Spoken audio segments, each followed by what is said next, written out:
अभी बारिश का मौसम आ चुका है और अगर आप भी अपने घर में बरसाती सब्जियां लगाने वाले हैं या मान लीजिए कोई सी भी सब्जियां लगाने वाले हैं तो आपको सब्जियां लगाते टाइम किन बातों का ध्यान रखना है, आज हम इस टॉपिक पर काफी डिटेल में बात करने वाले हैं। अगर आप भी अपने घर में सब्जियां लगा रहे हैं तो आपको हम कुछ ऐसे पॉइंट बताएंगे जिनको कि आपको सब्जी लगाते टाइम याद रखना है।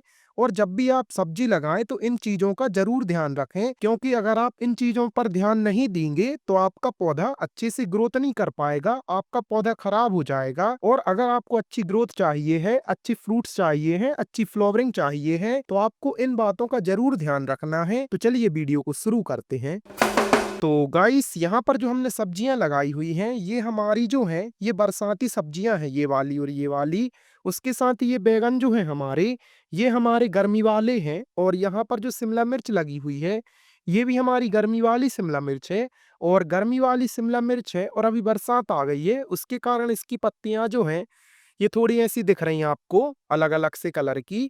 ये सब मौसम के कारण होता है। और आज हम जो आपको पॉइंट बताने वाले हैं उनसे आप काफी डिटेल में समझ पाएंगे कि हमारे पौधों को कैसा वातावरण चाहिए होता है, उनमें हमें कैसे करके उनकी ग्रोथ अच्छी करनी है। तो जब भी आप नए पौधे खरीद के लाते हैं नर्सरी से अपने घर में, अगर आप पूरी ट्रे खरीद के आ रहे हैं तो आप जो पौधे खरीद के लेके आ रहे हैं उन पौधों को आपको डायरेक्ट गमले में नहीं लगाना है। अगर आप ट्रे खरीद के लाए हैं तो उस ट्रे को करीब आप 1 से 2 हफ्ते तक अपने घर में रखिए। और हाँ, ऐसी जगह में रखिए जहाँ पर थोड़ी धूप भी आती हो, थोड़ी छांव भी आती हो, मतलब डायरेक्ट धूप भी ना पड़े और ज्यादा छाए भी ना रहे। उसके बाद 1-2 हफ्ते के बाद आप उसको प्लांट करिए। ऐसे में क्या होता है, जैसे आप उसको नर्सरी में खरीदते हैं तो वहां पर पूरा पॉली हाउस बना होता है और पॉली हाउस बने होने के कारण जो वो है पौधे वो एक फिक्स टेम्परेचर में रहते हैं। लेकिन जब आप उनको घर में लाते हैं तो वहां का टेम्परेचर वेरी हो जाता है, इसलिए आपके पौधे को टेम्परेचर को अच्छे से समझने में टाइम लगता है। इसलिए आप डायरेक्ट प्लांट ना करें। उसके साथ ही जब भी आप नर्सरी खरीदते हैं तो आपको नर्सरी में चेक करना है कि आपका पौधा जो है उसमें रोग ना लगा होना चाहिए, उसकी पत्तियां जो हैं वो पीली ना हो, ऐसी मुड़ी ना हो, उनमें ऐसे छेद ना हो, उनमें ऐसे करके ये सब दिक्कत ना हो। अगर आपके पौधे में ये सब दिक्कतें हैं तो आपको वो वाली नर्सरी के पौधे नहीं खरीदने हैं, आपको हेल्दी पौधे ही खरीदने हैं। उसके साथ ही जब भी आप पौधे खरीदें तो ज्यादा छोटे पौधे मत खरीदिएगा, आपके पौधे कुछ बड़े हो जाने चाहिए, कम से कम 4 पत्ती तो निकल ही आनी चाहिए, मतलब कि 30 से 40 दिन के पौधे आपके होने चाहिए। उसके साथ ही जब आप उन पौधों को अपने घर में लाते हैं और लगाते हैं तो मिट्टी जब आप तैयार करें तो मिट्टी में आप काफी सारे न्यूट्रिशन वगैरह डाल सकते हैं। जैसे कि आप मिट्टी लेंगे, वर्मी कंपोस्ट मिलाना है या काउडंग मैन्योर मिलाना है।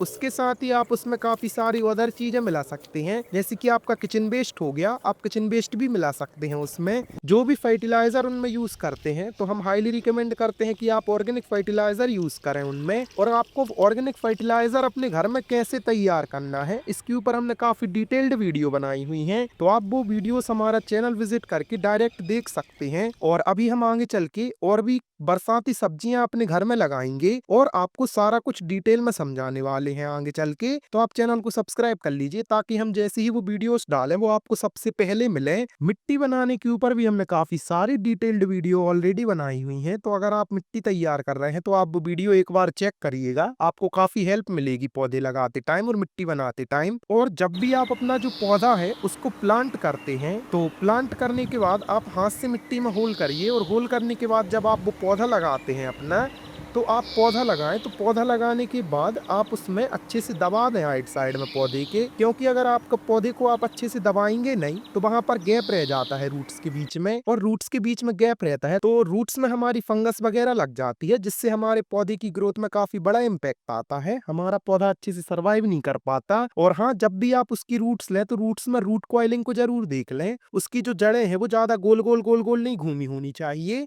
अगर वो ज्यादा गोल गोल घूमी है तो वो भी आपको नुकसान करेगा, आपका पौधा अच्छे से सर्वाइव नहीं कर पाएगा, तो उस चीज का भी आपको ध्यान रखना है। उसके साथ ही जब भी आप पौधा प्लांट करते हैं तो आपको उसमें डायरेक्ट फर्टिलाइजर नहीं देना है, आप कुछ दिन रुक जाइए, आप उसमें पानी दीजिए। आपका पौधा जब अच्छे से हो जाए, आपको दिखने लगे कि उसमें ग्रोथ आ रही है, उसके बाद आप इनमें फर्टिलाइजर दे सकते हैं, भले वो केमिकल हो या ऑर्गेनिक हो। आप ऑर्गेनिक खाद का भी यूज करिए, इनमें काफी ज्यादा अच्छा मिलेगा। और आपको अपने घर में ऑर्गेनिक खाद कैसे तैयार करनी है इनके ऊपर हमने ऑलरेडी वीडियोस वीडियोस बनाई हुई हैं, तो आप हमारी प्लेलिस्ट जाके देख सकते हैं चैनल विजिट करके। More than 30 types of organic fertiliser हमने अपने घर में तैयार की हैं, जो कि आप अपने पौधों में यूज कर सकते हैं, भले वो बरसाती पौधे हों, गर्मी वाले हों या ठंड वाले हों, सारे में वो आप यूज करिएगा। उसके साथ ही अब अगर हम बात करें कि हमें पानी कब देना है, कितना देना है और कैसे देना है, तो पानी देते टाइम आपको क्या चीज का ध्यान रखना है कि जब भी आप अपने पौधों में पानी दें तो आपको उसमें नमी चेक करनी है। जैसे कि हमारी यही मिट्टी है, इसमें आपको चेक करना है। जैसे अभी देखिए ये जो मिट्टी है हमारी, इसको हम अगर ऐसा दबाते हैं तो इसमें लम्स आ रहा है। ऐसी मिट्टी में आपको पानी कभी भी नहीं देना है। आप चेक करिए, मिट्टी को अच्छे से खुदाइए, 1 से 1.5 इंच तक अगर आपकी मिट्टी सूखी आ रही है, तब आप उसमें पानी दे सकते हैं।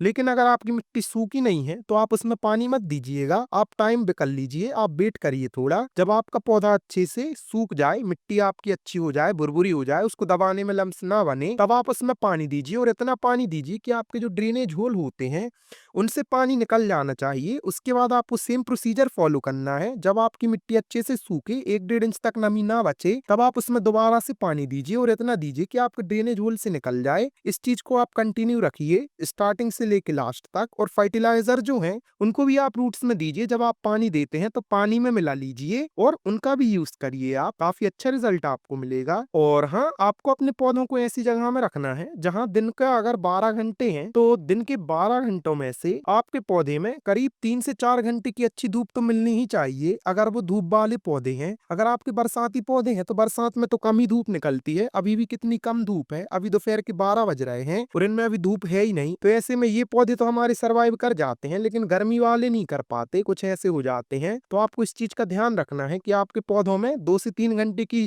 डायरेक्ट सनलाइट पड़नी चाहिए। उसके साथ ही उनमें छाएं भी पड़नी चाहिए। अगर इनमें ज्यादा गर्मी पड़ जाएगी तो आपके जो फ्लावर्स हैं वो ड्रॉप होने लगते हैं कुछ इस तरीके से। ऐसी फ्लावर ड्रॉपिंग की प्रॉब्लम आती है और हमने 5 ऐसे तरीके बताए हुए हैं जिनसे कि आप अपने पौधों में फ्लावर ड्रॉपिंग की प्रॉब्लम को रोक सकते हैं, उनको कंट्रोल कर सकते हैं। खैर चलिए, आपको हमारी ये वीडियो कैसी लगी हमें कमेंट करके जरूर बताइएगा। और अगर आपको हमारी इन्फॉर्मेशन थोड़ी सी भी अच्छी लगती है तो आप चैनल को सब्सक्राइब कर लीजिए, क्योंकि ऐसे ही वीडियोस हम बनाते रहते हैं।